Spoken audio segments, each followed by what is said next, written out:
Hello, I'm Debbie Lynn Molyneux, and this is what I found in the Epstein files.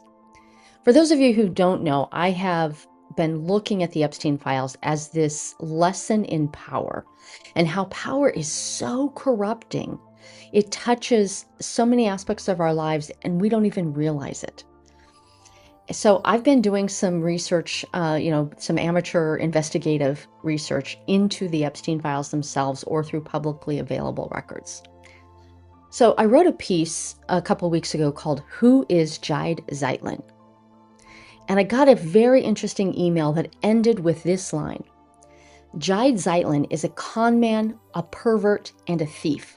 There is nothing legitimate about what he does. Well, that was intriguing. So here we go. Who is Jide Zeitlin? In late March 2026, I was listening to this AI native podcast for a few episodes that was talking about the Epstein files and what was revealed. And it was really interesting because it helped me understand the business structure, the kind of multi-level marketing of the abuse network itself, of having girls recruit other girls into the abuse network. And they also covered then the possibility of Epstein being a foreign spy, a US spy, or setting honey traps and doing a blackmail operation. And they identified the CIA or Mossad, or of course then the blackmailing scheme itself. But conspicuously, the Russians were not mentioned as a possibility of him being a spy for them. Given that the woman who inherited the bulk of his estate is Russian and fled to Moscow right after he was found dead in his jail cell. I almost said after he was killed. I think the fact that the Russians were participating or aware of is likely, but of course there's no evidence. So let's go look and see what there is. So as I was having this wondering a couple months ago, I remembered back in 2016 that there was a lot of reporting about Trump laundering Russian trafficking income through outrageously priced real estate deals. And so at the time, there was this one name that kept popping up over and over and over again in this, and it was Oleg Deripaska. Now, Oleg Deripaska is a Russian billionaire who was part of the corrupt Ukrainian regime that Zelensky ousted. So, so this is all like connected up with Ukraine and Russia, and I'm like, okay, is Oleg Deripaska in the Epstein files themselves? And the short answer is yes, 17 files. Given the thousands of other people that are mentioned in there multiple times, the fact that Oleg Deripaska is only in there 17 times kind of created a little flag for me. So then I went, okay, well, let's look at 17 files. 14 of those 17 files were FBI or US government documents that mentioned his name as they were going to be sanctioning him as a person from doing business with anyone in the United States. The remaining 3 documents were duplicate or triplicate emails between Jeffrey Epstein and somebody named Jide Zeitlin. And so I'm like, okay, well, who's this Jide Zeitlin guy? And the reason that Oleg Deripaska's name was mentioned was because Jide Zeitlin was asking Epstein if he had contact information for Oleg Deripaska. And he asked 2 questions. Zeitlin asked 2 questions in this email. One was, how's your day look tomorrow? Because they're trying to get together in person. And do you have contact information for Oleg Deripaska or Ivan Glassenberg?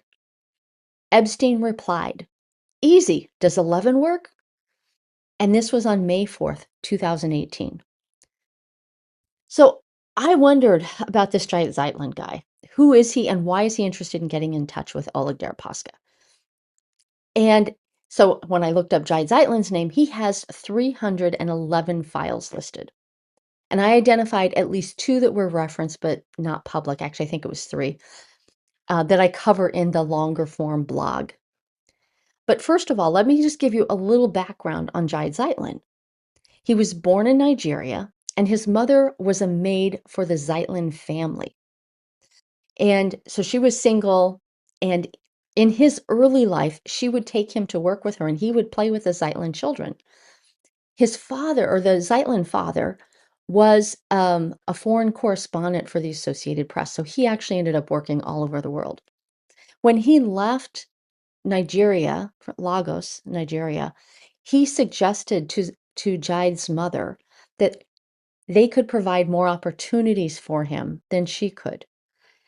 And she agreed, and he went with the Zeitlins and became part of their family.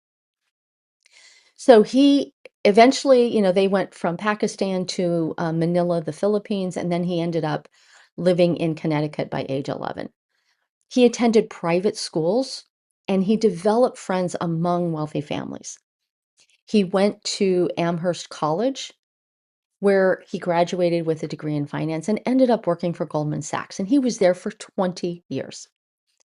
And then he moved to fashion giant Tapestry before he abruptly resigned in 2020, after it was revealed he had posed as a photographer in extramarital affairs. All right, so that's the stage. That's the background on who Jide Zeitlin was before we get into this communications chain with Jeffrey Epstein. Okay, so we've set the stage for this project to explore how the connection between Jeffrey Epstein, Oleg Deripaska, and how Jide Zeitlin fits in. And so, like an efficient researcher that I am, I turned to ChatGPT and asked it to analyze the 311 files. And it was unsatisfying. I'm going to give you just a quick example of what came back. This report reconstructs the highest confidence portion of the 311 file Jide Zeitlin corpus in the public Epstein archive, with an emphasis on two priority channels, the business sanctions thread and the Bannon Jide Epstein channel. The most offensible conclusion at this stage is that the corpus is thread dense and duplication heavy. The identifiable records cluster strongly in February, April, May, and June of 2018, with a smaller tail into late April 2019. Okay, and that's the chat. That was like the lead paragraph on the chat uh, results, if you will, of I asked it, like, what does this tell us? So maybe that helps you understand why I did this research by hand. It took me over 6 weeks, and I read every one of those 311 files. I created a spreadsheet for sorting it chronologically, which helped me to highlight the duplicates, triplicates, quadruplicates, whatever. And if you'd like your brain to explode, the link to the sheet will be in the show notes. But back to what's important here. Who is Jide Zeitlin and why was he connected to Epstein? Well, there are 7 threads to follow here, and I'm going to name them as we go. And a spoiler alert here. This investigation did not reveal any criminal activity directly. It pointed to opportunistic possibilities and some creepy communication that would have flown under the radar had it not been in the Epstein files. Okay, here's the first thread. Zeitlin was introduced to Epstein by none other than Steve Bannon in February of 2018.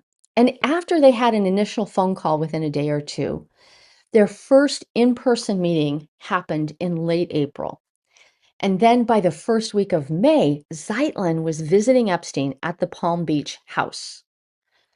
And his follow-up email showed a budding bromance. Oh my God, they were so flattering towards each other.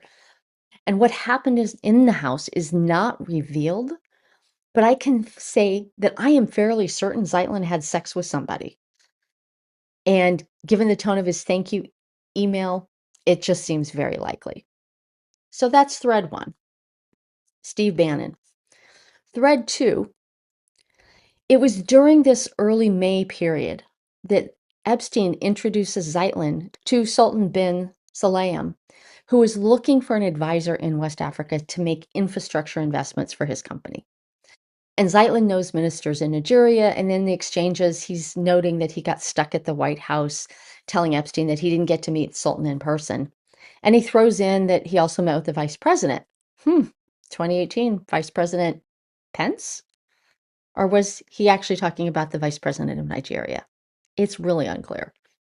But in the end, this thread over several months never went anywhere, and Zeitlin complained months later about being disrespected. All right, on to the third thread.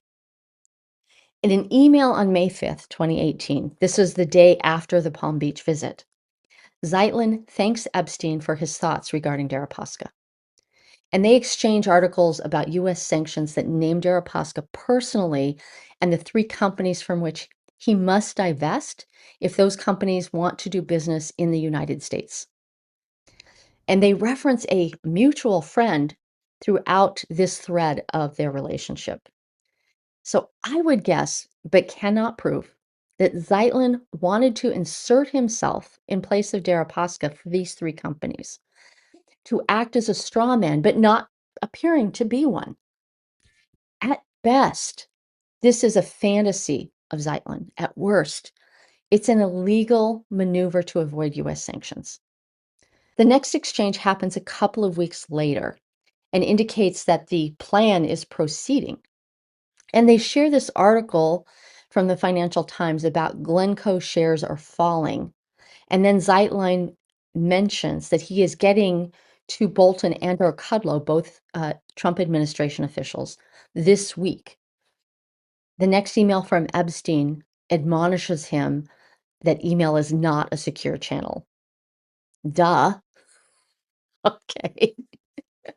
Here's the fourth thread. At some point, for some unknown reason, like there's nothing preceding or following this, there is an email where Zeitlin feels compelled to defend himself over a scandal in India with the company that he serves on the board for. And it's connected to Zeitlin being confirmed as a US ambassador to the UN Management Reform by President Obama.